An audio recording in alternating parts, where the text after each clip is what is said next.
Hello friends. So या व्हिडिओमध्ये आपण पदार्थ विज्ञानातील एक महत्त्वाचा टॉपिक तो म्हणजे सिद्धांत बघणार आहोत. ओके. सो बेसिकली सिद्धांत आपण जर मराठी भाषेत त्याचं ट्रान्सलेशन केलं त्याला तत्वज्ञान म्हणू शकतो आणि इंग्लिशमध्ये त्याला फिलॉसॉफी म्हणू शकतो. ओके. किंवा थेअरी म्हणू शकतो. जशी इव्होल्युशनची थेअरी होती तसेच हे सिद्धांत हे असतात. ओके. सो बघा, सर्वात पहिले आपण बघूया सिद्धांत हा शब्द कसा निर्माण झाला. बघा, त्याची निरुक्ती म्हणजे काय की सिद्धांत टर्म कसा तयार झाला. कशावरून झालं बघा, सिद्धे अंतः म्हणजे काय की सिद्ध झालंय, अंतः म्हणजे शेवटी. अंतिम सिद्ध तत्व म्हणजे काय की आपण खूप बघा, जेव्हा आपण मॅथ मध्ये सुद्धा थेरम प्रूव्ह करायचं असतं तेव्हा स्टार्टिंग करायचो, सर्व इतकं सारं लिहायचं, मग लास्टला काय, hence proved this theorem is right. So जो लास्टला सिद्ध झाला आहे म्हणजे तो असा हे नाहीये, म्हणजे त्याला कोणी कॉन्ट्राडिक्शन करून त्याला रॉंग प्रूव्ह नाही करू शकत. तो राईट आहे, तो रिअल आहे, फॅक्ट आहे, म्हणून तो सिद्ध आहे. म्हणजे तो लास्टला तो सिद्धच होतो, तो सिद्धांत. त्याची व्याख्या डेफिनेशन काय बघा सिद्धांताची. सिद्धांत नामसह यह परीक्षके बहुविध परीक्षा हेतुभिष्ट साधयित्वा स्थापते निर्णय. म्हणजे काय की बघा, आता हा श्लोक पाठ करायचा. ओके. त्याचं बघा, हे थोडंसं ट्रिकी आहे, समजायला अवघड जाईल. बघा, परीक्षा विषयाला अनेक परीक्षकांच्या अनेक वेळा परीक्षण करून त्यांचा तर्कसंग्रहात निर्णय स्थापित केला जातो, त्याला सिद्धांत म्हणतात. बघा, वापस एकदा आता समजून सांगते. परीक्षा विषय म्हणजे काय की मला एखादा थेरम प्रूफ करायचा आहे सपोज. ओके. सो तो जो थेरम आहे तो आहे परीक्षाचा विषय. ओके. अनेक परीक्षकांद्वारा आता मला थेरम प्रूफ करायचा. आता मला कोणाला करायचा आहे, जे मॅथ मध्ये तज्ञ व्यक्ती असतील त्यांना प्रूफ करेल ऑब्व्हियसली. ज्याला मॅथ माहीतच नाहीये काय आहे त्याला प्रूफ करेल का मी? नाही, ऑब्व्हियसली जे त्याच्यामध्ये तज्ञ आहेत, ओके, जे सुपेरियर आहेत, ओके, सो त्यांना मी हा थेरम प्रूफ करायचा प्रयत्न करेल. ओके. अनेक परीक्षा, आणि ते एक नाही बरं, अनेक. ओके. त्यानंतर अनेक वेळा परीक्षण करून मग आता ते काय करतील, आता सपोज मी तो थेरम सांगला, मग ते सुद्धा तो ट्राय करतील ना, सॉल्व्ह करायचा प्रयत्न करतील ना. ते जेवढे काही तज्ञ असतील ते थोडे काय मी सांगितलं म्हणून हा ठीक आहे तू बरोबर आहेस असं नाही करणार. ते सुद्धा स्वतः ते त्याचा प्रूफ करून घेतील, त्याचं आन्सर काय ते स्वतः काढतील. सो ते सुद्धा त्याचं परीक्षण करतील. समजलं. त्यानंतर त्याचा तर्कसंगत निर्णय स्थापित केला जातो. मग आता हे त्यांनी सुद्धा सॉल्व केला तो थेरम. ओके. सो त्यांचं सुद्धा सेम आन्सर येईल. सो मग ते काय करतील, सर्वजण एक तर्कसंगत म्हणजे एक सोबत तो निर्णय घेतील, डिस्कशन करतील की हा हिचा थेरम बरोबर आहे किंवा नाही. मग तेव्हा त्या डिस्कशन मध्ये जो रिझल्ट येईल की हा this theorem is a right, so तो जो थेरम जो राईट ते म्हणतील तर तोच माझा सिद्धांत असेल आणि त्याला सिद्धांत असे म्हणतात. समजले ना की एका परीक्षा विषयाला अनेक परीक्षकांद्वारा परीक्षण करून तर्कसंगत जे डिस्कशन म्हणजे निर्णय घेतला जातो त्याला सिद्धांत म्हणतात. ओके. बघा, तर त्याची आवश्यकता आहे. सिद्धांतामध्ये काय काय टर्मिनॉलॉजीज आहेत बघा. सर्वात फर्स्ट आहे प्रमाता और परीक्षक. म्हणजे काय की तो जो व्यक्ती आहे जो परीक्षण करणार आहे त्याचं, म्हणजे त्याचं टेस्ट करणार आहे. ओके. तो व्यक्ती असतो त्याला प्रमाता म्हणतात संस्कृतमध्ये. त्यानंतर प्रमाण और परीक्षा म्हणजे ज्ञानाचे साधन. आता ते जे प्रूफ करायचं आहे सो त्याच्यासाठी काहीतरी मेथड असेल. सो ती मेथड म्हणजेच त्याचं साधन. त्यानंतर प्रमेय और परीक्षा. आता याचा अर्थ काय की ज्ञानाचा विषय. ओके. आपल्याला काय प्रूफ करायचंय की तो थेरम प्रूफ करायचा आहे. ओके. सो तो थेरम प्रूफ करायचा आहे म्हणजे तो थेरम काय झाला, प्रमेय झाला. ओके. त्यानंतर आहे प्रमा म्हणजे ज्ञान. ओके. ज्ञान म्हणजे काय की हा ते प्रूफ केल्यानंतर आपल्याला प्रूफ करता त्याच्यातून काही एक नॉलेज सुद्धा भेटलं ऑब्व्हियसली की हा suppose LHS is equals two plus. Okay. Example घेऊ आपण 2 + 2 = 4. सो आपल्याला 4 आन्सर आलं. सो आपल्याला हे सुद्धा ज्ञान मिळालं की 2 आणि 2 हे 4 होतात. ओके. हे आपल्याला ज्ञान मिळालं. सो ते काय असतं, प्रमा असतं. ओके. आणि आपल्याला प्रूफ काय करायचं होतं, 2 + 2 = 4. सो हा थेरम झाला पूर्ण. सो तो ज्ञानाचा विषय होता. आणि 2 + 2 + 4 हे आपल्याला समजलं की अरे 2 + 2 4 सुद्धा होतं. सो ते ज्ञान झालं, असं ते आहे. ओके, नंतर आहे प्रकार. प्रकार किती आहे सिद्धांताचे? टोटल 4 आहे. ओके, सो त्याच्यामधला आपण फर्स्ट बघूया. फर्स्ट आहे सर्वतंत्र सिद्धांत. सर्वतंत्र सिद्धांत म्हणजे बघा त्याच्या नावातच आहे की सर्वेकडे मान्य असणार तो. बघा, तत्र सर्वतंत्र सिद्धांत नाम तस्मिन् सर्वस्मिन् तंत्रे तत्तत् प्रसिद्ध. ओके, हे जितके श्लोक लिहिले पीवीचे तितके पाठ करायचे. ओके, जास्त श्लोक नसतात पीवी मध्ये. ओके, बघा आता काय की सर्व शास्त्रात प्रसिद्ध आहे किंवा स्वीकृत आहे. बघा त्याच्या नावातच आहे की सर्व शास्त्रात ते प्रसिद्ध आहे किंवा स्वीकृत आहे. स्वीकृत म्हणजे काय की ऍक्सेप्टेड आहे. म्हणजे सपोज आता मी सांगितलं 2+2=4, सो हे तुम्ही कोणत्याही कंट्रीमध्ये जा ते 2+2=4च असणार, 5 असणार का नाही. म्हणजे तो काय झाला, एक सर्वतंत्र सिद्धांत आहे तो, म्हणजे तो सर्वांनी मान्य केला आहे. ओके, ते नंतर आहे 2 भाग असतात त्याचे. ओके, एक आहे आयुर्वेदामध्ये प्रसिद्ध आणि एक आयुर्वेदापेक्षा भिन्न. म्हणजे काय की एक आयुर्वेदामधला एक सिद्धांत आहे तो सर्वांनी मान्य केला आणि आयुर्वेदापेक्षा काही वेगळे सिद्धांत असतात ते सुद्धा सर्वांनी मान्य केला आणि आयुर्वेदाने सुद्धा केला. कळलं? आयुर्वेदामध्ये प्रसिद्ध एक्झाम्पल काय? त्रिदोष. आता त्रिदोष 3 दोन असतात, वात पित्त कफ. ओके, ते आयुर्वेदाने मान्य केलंय, प्रूफ केलंय, झालं. नंतर आपण चायनामध्ये सुद्धा गेलं, तिथे आयुर्वेद सांगितलं किंवा काही सांगितलं तर तिथे सुद्धा 3 दोष मानतात. अमेरिकेमध्ये सुद्धा 3च दोष मानतात, चौथा दोष ते मानत नाही. सो तिथे सुद्धा ते काय प्रूफ आहे. जरी आयुर्वेद हे इंडियामधलंच आहे तरी सुद्धा दुसऱ्या कंट्रीज मध्ये सुद्धा ते प्रूफ आहे. नंतर पंचमहाभूत आत्मा कर्म. आता सपोज कर्म आत्मा, बघा सोल आहे आपल्या बॉडीला, कर्मा म्हणतो आपण. दुसऱ्या कंट्रीज मध्ये सुद्धा कर्मा इज समथिंग समथिंग. सो हे सुद्धा दुसऱ्या कंट्रीज मध्ये सुद्धा आहे आणि आयुर्वेदाने सुद्धा त्याला मानलं आहे की आत्मा असते, कर्म असते. सो हे आहे सर्वीकडे प्रसिद्ध. बघा आता, आणि याचं ओव्हरऑल एक्झाम्पल बघितलं तर रोग आहे त्यांनी रोगाचे कारण आहे.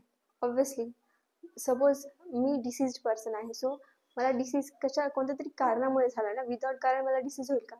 नाही. सो हे प्रूफ आहे आणि हे सर्वीकडेच आहे. चायना मधला सुद्धा माणूस म्हणून की रोग काहीतरी रिझन मुळेच रोग झाला, तो असं नाही म्हणत की आपोआपच रोग आला कुठून, है ना. सो हे काय सर्वीकडे प्रसिद्ध आहे. सो हा आहे सर्वतंत्र सिद्धांत. आता नेक्स्ट टाइप बघूया. सो नेक्स्ट आता सिद्धांत आहे सेकंड नंबरचा, तो म्हणजे प्रतितंत्र सिद्धांत. So what does mean by प्रतितंत्र? आपण याआधी बघितलं की सर्वतंत्र म्हणजे सर्वाकडे प्रसिद्ध, पण प्रत्येक तंत्र याचा अर्थ असा होतो की फक्त एकाच शास्त्रामध्ये प्रसिद्ध, दुसऱ्या शास्त्राने त्याला ऍक्सेप्ट केलेला नाही. सो बघा त्याचा श्लोक तस्मिन् तस्मिन् तंत्रे प्रसिद्ध म्हणजे काय, तर त्या त्या शास्त्रामध्ये तो प्रसिद्ध आहे.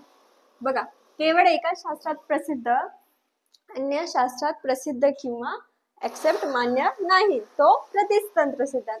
ठीक आहे, इझी आहे. मग आता एक्झाम्पलने समजू. बघा आता विपाक आहे, आयुर्वेदामध्ये विपाक असतात. ओके, त्याचं बघा तुम्हाला अष्टांग हृदयच्या चॅप्टर मध्ये तुम्हाला मी सांगितलं आहे विपाक काय असतात, किती असतात. ओके, आता बघा विपाक हा सिद्धांत आहे. आता त्रिविध विपाक आपण म्हणतो आणि एक द्विविध विपाक असतो. त्रिविध म्हणजे 3 विपाक, द्विविध म्हणजे 2 विपाक.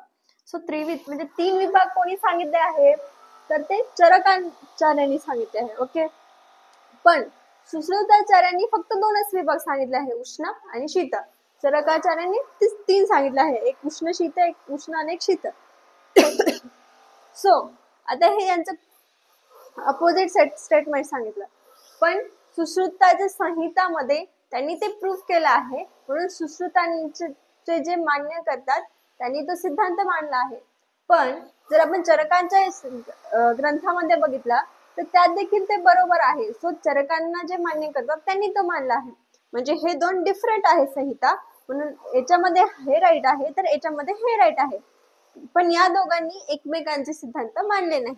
सो हा त्या सिद्धांतामध्ये प्रसिद्ध आहे. म्हणजे त्रिविध विपाक हे चरकांनी मान्य केले आहे, म्हणजे ते चरकांमध्येच फेमस आहे, दुसऱ्या आचार्याच्या याच्यामध्ये फेमस नाही. असंच. आणि सेकंड बघा एक्झाम्पल आहे पदार्थ. म्हणजे पदार्थ असतो म्हणजे कोणता पण मॅटर असतं. ओके, सो आयुर्वेदाने म्हटले की 6 असतात, पण न्यायदर्शनाने म्हटलं आहे की 16 असतात. न्यायदर्शन हे फिलॉसॉफर आहे. ओके, नाही तर त्यांनी 16 म्हटले आहे. सो आता यांच्या म्हणण्यानुसार ते बरोबर आहे त्यांच्या ग्रंथामध्ये, पण यांच्या ग्रंथामध्ये ते बरोबर आणि आयुर्वेदामध्ये ते बरोबर, स्वतःचे 6 बरोबर आहे, पण या दोघांचे एकमेकांशी संबंध नाही, म्हणजे ते म्हणताय की माझं बरोबर आहे, ते म्हणताय की माझं बरोबर आहे, म्हणजे आणि ते दोन्ही दोन्ही ठिकाणी दोघ जण हे बरोबर आहेत, ओके, कोणीही त्याच्यात चुकीचं नाही. सो हे त्या त्या शास्त्रातच प्रसिद्ध आहे. जसं की बघा, विविध शास्त्रात विविध मते, ऑब्विसली सगळ्यांचं ओपिनियन वेगळं असतं, सो त्यांच्यामध्ये ते त्यांनी प्रूफ केलेलं आहे. ओके, त्यानंतर आहे अधिकरण सिद्धांत. अधिकरण सिद्धांत म्हणजे काय की जो सिद्धांत सांगितल्यावर दुसरे इतर सिद्धांत देखील सिद्ध होतात. आता सपोज मी एक वाक्य म्हणत आहे तर त्याच्यासोबत बाकीचे सर्व सिद्धांत सुद्धा ऑटोमॅटिकली सिद्ध होतील. सो ते आहे अधिकरण सिद्धांत. बघा कसं, तर आत्मा आहे असे सिद्ध झाल्यावर पुनर्जन्म, कर्म, फल, मोक्ष, घटक सिद्ध इत्यादी जे आहे ते सिद्ध होतात. ऑब्विसली आत्मा आहे, आपण जर असं सिद्धांत प्रूफ केला, मग त्याच्यासोबत मोक्ष असेल, ठीक आहे, त्याच्यासोबत पुनर्जन्म असेल, ऑब्विसली आत्माचाच पुनर्जन्म होणार, आत्मालाच मोक्ष मिळणार. कर्मफल म्हणजे आत्म्याने काय कर्म केले आहे त्याची त्याला शिक्षा भेटेल किंवा त्याला प्रेस केलं जाईल. सो हे सुद्धा त्याच्यासोबत सिद्ध झालं ऑटोमॅटिकली, बरोबर ना.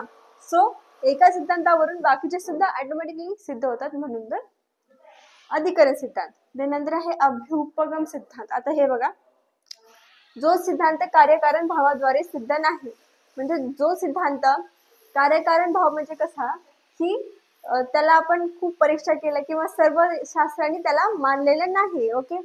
त्यानंतर ज्याची संपूर्ण परीक्षा केली नाही तरी देखील त्याच्या प्रधानतेचा उल्लेख केलेला आहे, म्हणजे तो एक सिद्धांत आहे, तो एक थेरम आहे, फिलॉसॉफी आहे. सो तो त्याची परीक्षा केली नाही, त्याची टेस्ट नाही केलेली, आणि तरी देखील तो उल्लेख आहे, तरी देखील त्याला मोस्ट ऑफ दी जण मानतात की हा हे ट्रू आहे, विदाउट एनी टेस्टिंग. ओके, आता एक्झाम्पल बघा, द्रव हा प्रधान आहे असे सांगितल्यावर गुण प्रधान आहे असे सांगणे, नंतर वीर्याची प्रधानता सांगणे, हे एक्झाम्पल आहे बघायचं. म्हणजे कसं की द्रव्य द्रव्य हा एक पदार्थ आहे, ओके, द्रव्याचे गुण असतात, ठीक आहे, द्रव्य म्हणजे एक मॅटर. सो एक मॅटरचे गुण असतात, ऑब्विसली थंड आहे, ते उष्ण आहे, हे गुण आहे. पण हा मग नंतर काय, मग त्याच्यानंतर त्याचं वीर्य वीर्य पण सांगतात की उष्ण आहे का शीत आहे, ठीक आहे, म्हणजे बॉडीमध्ये गेल्यावर ते काय कार्य करतं, वीर्य म्हणजे त्याचं कार्य करणं. सो सो हे जे आहे, तर हे जे सांगतंय की द्रव्य द्रव्य प्रधान आहे म्हणजे इम्पॉर्टंट आहे, मग गुण सुद्धा इम्पॉर्टंट आहे, मग वीर्य सुद्धा इम्पॉर्टंट आहे. सो हे जे सांगतायत हे सेंटेन्स, सो हे सेंटेन्स जे आहे ते टेम्पररी ट्रू आहे, टेम्पररी टाइम लिमिट साठी ते ट्रू आहे, ओके. त्याला काही आपण टेस्ट केलेलं नाहीये, म्हणजे ते ना कसं की बघा, काही एक्सेप्शन असतात, एक्झाम्पल्स आपण घेतो त्याच्यामध्ये काही एक्सेप्शन असतात. सो ते एक्सेप्शन ते वेगळेच असतात, सो आपल्याला ते तेवढ्या पुरते त्याच त्याच एक्झाम्पल पुरतं त्याला त्याचे जे रूल्स आहेत ते चेंज करावे लागतात, ओके. सो सेमच आहे की हे सपोज आपण एखाद्या वेगळ्या एक्सेप्शनचं एक्झाम्पल घेतलं, मग त्याच्यामध्ये द्रव्य सेम आहे, गुण सुद्धा इम्पॉर्टंट आहे आणि वीर्य इम्पॉर्टंट आहे असं त्यांनी म्हटलं. सो आपल्याला ते मान्य करावे लागेल, म्हणजे तो काय तात्पुरता स्वीकारलेला सिद्धांत, त्या टाइम लिमिट पर्यंत स्वीकारलेला सिद्धांत म्हणजे अभ्युपगम सिद्धांत, असं लक्षात ठेवायचं, ओके. त्यानंतर आता आयुर्वेदात मौलिक सिद्धांत आहे, त्याची आपण उपयोगिता बघू. ओके, फर्स्ट आहे पंचमहाभूत सिद्धांत.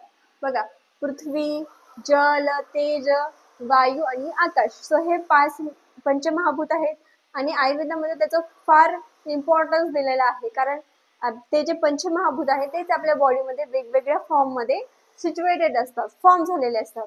सो आयुर्वेदामध्ये त्याच्यामुळे आहे, कारण आपली जेव्हा चिकित्सा केली जाते, ओके, आपल्याला जेव्हा डिसीजचं जेव्हा ट्रीटमेंट असते तेव्हा त्याचा आपल्याला उपयोग पडतो.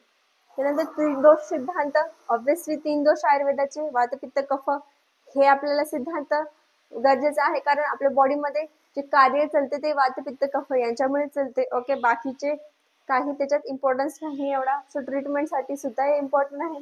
देन दोष धातू मला सिद्धांत, ऑब्विसली जितके सुद्धा दोष, 3 दोष धातू, 7 धातू आणि 3 मन, सो हे सुद्धा इम्पॉर्टंट आहे. नंतर षड पदार्थ सिद्धांत, पदार्थ, द्रव्य, गुण, कर्म, अजून सामान्य, विशेष आणि समवाय, हे 6 पदार्थ सांगितले आहेत. सो हे म्हणजे काय की एक सांगितलं आहे की हे षड पदार्थ असतात, आणि ते सुद्धा आपल्या बॉडीसाठी जेव्हा ट्रीटमेंट होते, जेव्हा औषध निर्माण करण्याची प्रक्रिया होते, तेव्हा त्याचा उपयोग हा आयुर्वेदामध्ये होतो. त्यानंतर आहे सामान्य विशेष सिद्धांत, म्हणजे काय की सामान्य म्हणजे काय की त्याची सिमिलॅरिटीज काही द्रव्यांची, काही द्रव्यांची अपोजिट असतात. सो ते बघूनच आपल्याला समजेल ना की या डिसीजला कोणतं द्रव्य दिलं पाहिजे, कोणतं मेडिसिन दिलं पाहिजे. सो त्याच्यासाठी हा सिद्धांत उपयोगात आहे. नंतर सगळ्यात मस्त मेन सिद्धांत आहे इम्पॉर्टंट, लोकपुरुष साम्य सिद्धांत. त्याचा श्लोक आहे, हा पाठ करायचा आहे. लोक संमित पुरुष यावंत ही लोके मूर्तिमंत भावविशिष्ट तावंत पुरुषे यावंत पुरुषे तावंत लोके इति. म्हणजे याचा अर्थ असा की आपल्या सृष्टीमध्ये जितके सुद्धा घटक आहे ते सेम घटक आपल्या बॉडीमध्ये आहे. सेम घटक आपल्या बॉडी सेम घटकांनी आपली बॉडी बनली आहे, असं या श्लोकाचा अर्थ आहे. म्हणजे यावंत ही पुरुष लोक म्हणजे जे जे आहे या सृष्टीमध्ये, तावंत ही मूर्तिमंती भावविशेषा म्हणजे ते आहे आपल्या बॉडीमध्ये, असा त्याचा शब्दासह अर्थ आहे. आता एक्झाम्पल आहे बघा, हे एक्झाम्पल लिहायचं बघा. वात पित्त कफ, ओके, हे आहेत तीन दोष बॉडीमध्ये असतात. पण आता याच्यामध्ये अनिल, सूर्य आणि सोम, सो हे कुठे असतात, नेचर मध्ये असतात. हे आपल्या वात पित्त कफासारखे असतात. सो हा तो सिद्धांत आहे. ओके, समजलं असेल, नीट वाचा. काही डाऊट असतील विचारा. थँक्यू.